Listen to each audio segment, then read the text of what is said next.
జై తెలంగాణ. గౌరవనీయులు పెద్దలు మాజీ మంత్రివర్యులు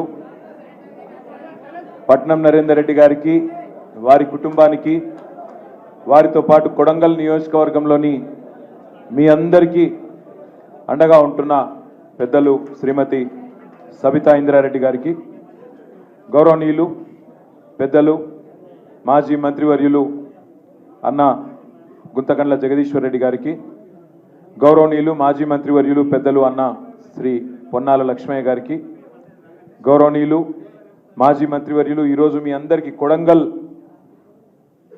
మా గులాబీ దండుకు సంఘీభావంగా మీకు మేము అందరం ఉన్నామని చెప్పనీకి వచ్చిన మాజీ మంత్రివర్యులు బాల్కొండ శాసనసభ్యులు అన్న గౌరవనీయులు ప్రశాంత్ రెడ్డి గారికి, అక్క కొడంగల్లో ఈ సంఘటన జరిగిన మరుక్షణం నుంచి అక్కడి గిరిజన బిడ్డలతో ప్రతిరోజు మాట్లాడుతూ వారికి అండగా ఉన్న మనందరి ఆడబిడ్డ మాజీ మంత్రి ఎమ్మెల్సీ శ్రీమతి సత్యవతి రాథోడ్ గారు, గౌరవనీయులు పెద్దలు మరొక 8 సంవత్సరాల సర్వీసు ఉండగా కూడా ఐపీఎస్ అధికారిగా అత్యున్నత స్థాయికి రాష్ట్రంలో కేంద్రంలో అవసరమైతే అధికారికంగా పోయే అవకాశం ఉన్నా 8 సంవత్సరాల సర్వీసును పక్కన పెట్టి నా తెలంగాణకు నేను సేవ చేస్తా, నా తెలంగాణకు న్యాయం చేసేది చేయగలిగేది కేసీఆర్ గారి నాయకత్వమే అని ఇవాళ ఇప్పటిదాకా స్ఫూర్తిదాయకంగా మీ ముందు ప్రసంగించిన పెద్దలు ఆర్ఎస్ ప్రవీణ్ కుమార్ గారు, గౌరవనీయులు కవి గాయకులు పాలమూరు ముద్దుబిడ్డ అన్న పెద్దలు ఎమ్మెల్సీ శ్రీ కోరేటి వెంకన్న గారు, అన్నగారు అన్న దేశపతి శ్రీనివాస్ అన్న మాట్లాడినాక మనకు నిజానికి మాట్లాడుతుందికి ఏముండదు.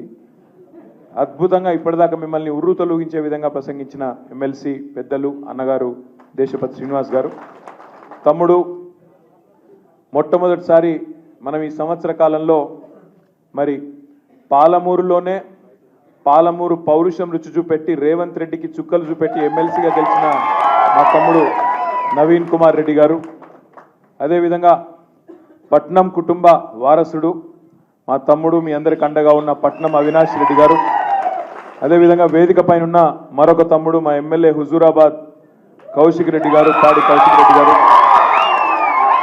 అదేవిధంగా మా తమ్ముడు బాల్కా సుమన్ గారు మాజీ ఎమ్మెల్యే గారు, ఈ కార్యక్రమానికి అధ్యక్షత వహిస్తున్న సోదరుడు వికారాబాద్ జిల్లా పార్టీ అధ్యక్షుడు వికారాబాద్ మాజీ శాసనసభ్యుడు తమ్ముడు డాక్టర్ మెతుకు ఆనంద్ గారు, చాంద్ పాషాబాయి గారు, అదేవిధంగా సలీం గారు, గజ్జల నాగేష్ గారు, తమ్ముడు మైపాల్ గారు, అదేవిధంగా వేదిక పైన మా కొడంగల్ నాయకత్వం మొత్తానికి నేను ఎవరో పేర్లు చెప్పలేదు, మనసులనే తిట్టుకోరి బయట తిట్టుకోరి కోరుతూ మరి వేదిక ముందున్న ఉదయం 3 గంటల నుంచి అరెస్టు చేస్తానని పోలీసు వాళ్ళని ఇళ్లకు పంపించిన నీ సంగతి ఏందో మా సంగతి ఏందో చూపెడతామని చెప్పి ఇక్కడికి వచ్చిన మా కొడంగల్ అన్నదమ్ములకు ఆడబిడ్డలకు, ముఖ్యంగా మా ఆడబిడ్డలకు హృదయపూర్వకంగా నమస్కారాలు, హృదయపూర్వకంగా మీ చైతన్యానికి వందనాలు.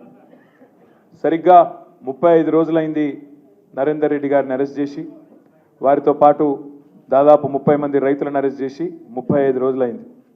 ఒక మాట మాత్రం ఖచ్చితంగా చెప్పాలి, నరేందర్ రెడ్డి గారి కుటుంబాన్ని కలవడానికి మొట్టమొదటి రోజు పోయినప్పుడు వారి తల్లిగారు నరేందర్ రెడ్డి గారి అమ్మగారు 92-93 ఏళ్ళ వయసు ఉంటుంది ఆ పెద్దమ్మకు, నేను సబితక్క పోతే మావోడు చాలా మెత్తటోని కొంటవేను బిడ్డ అన్నది. కానీ ఆ మెత్తటోడు రేపటి రోజున ఉక్కు మనిషి అయి రేవంత్ రెడ్డిని తుక్కు చేస్తాడు, ఖచ్చితంగా తుక్కు చేస్తాడు. మీ అందరి ఆశీర్వాదంతో కొడంగల్లో తుక్కు చేస్తాడు రేవంత్ రెడ్డిని. ఈ మాట మాత్రం పక్కా యాది పెట్టుకోమని చెప్పి నేను కోరుతా ఉన్నా. ఈ సందర్భంగా నిజంగా నరేందర్ గుండె ధైర్యానికి, ఆ రైతుల గుండె ధైర్యానికి మనందరం కూడా సల్యూట్ చేయాలి.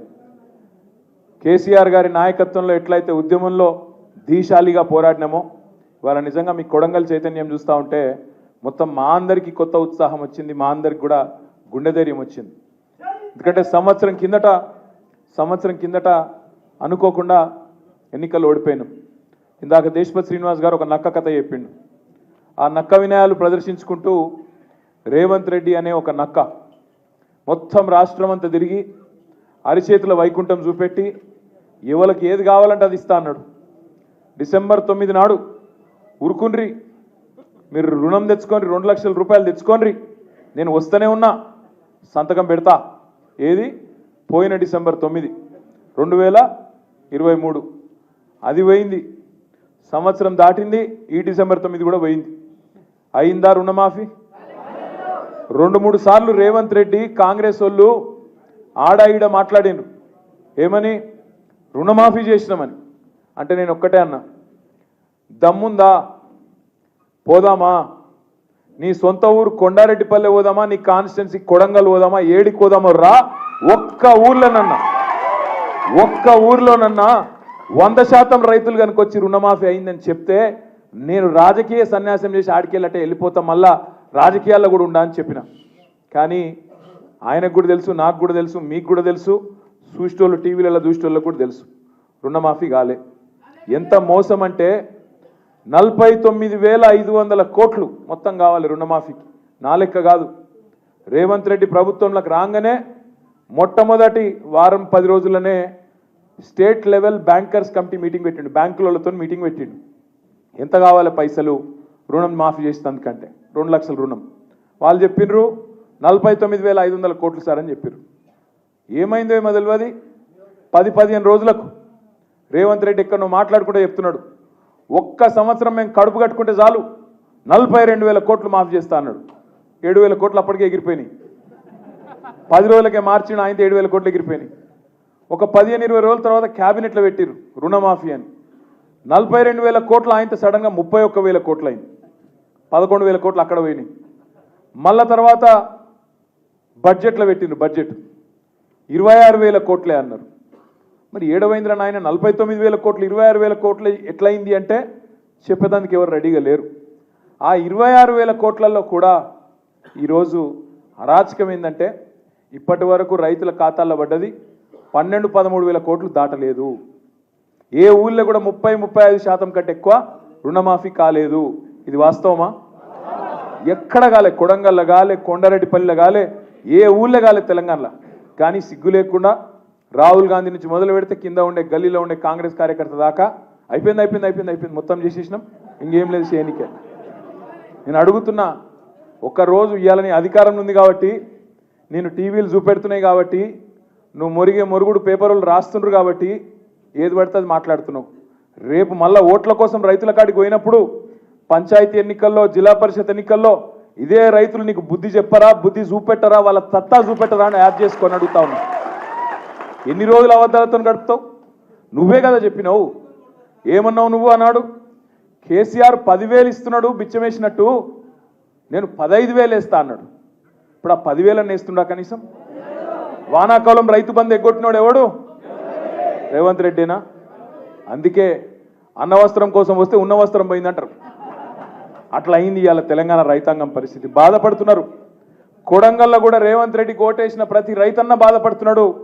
రాష్ట్రంలో ప్రతి రైతు బిడ్డ అయ్యో బంగారం అసొంటి కేసీఆర్ ప్రభుత్వాన్ని పోగొట్టుకొని వీళ్ళని తెచ్చుకున్నాం, పాలిచ్చే బర్రెనిడ్స్ పెట్టుకొని తన్నే దున్నపోతుని తెచ్చుకున్నాం అని చెప్పి వాళ్ళందరూ బాధపడతా ఉన్నారు. ఇది వాస్తవం.